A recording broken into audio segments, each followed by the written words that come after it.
আমরা দেখছি যে ডাক্তাররা বাধ্য হয়ে অধিকাংশ রোগীদের রাজশাহী ও ঢাকা রেফার্ড করে দেন। রেফার্ড টু ঢাকা হসপিটালের নামটা হয়ে গিয়েছে রেফার্ড টু ঢাকা বা রাজশাহী।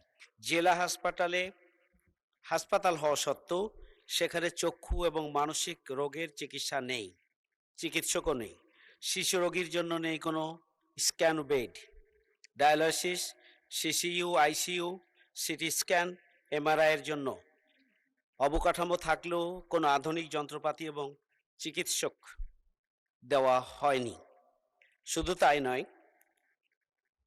আমরা দেখছি যে ডাক্তাররা বাধ্য হয়ে অধিকাংশ রোগীদের রাজশাহী ও ঢাকা রেফার্ড করে দেন। রেফার্ড টু ঢাকা হসপিটালের নামটা হয়ে গিয়েছে রেফার্ড টু ঢাকা বা রাজশাহী। এছাড়াও এখানে পরিচ্ছন্নতা কর্মী মাত্র ৪ জন, এখানে ডোম কাজ করে মাত্র ১ জন। একটা হাসপাতালের জন্য খুবই অপ্রতুল এবং এই হাসপাতালে জনগণ প্রতিনিয়ত আহ, স্বাস্থ্যসেবা থেকে বঞ্চিত হচ্ছে। তাছাড়া এখানে নিরাপত্তা কর্মীর কোনো পদ নেই।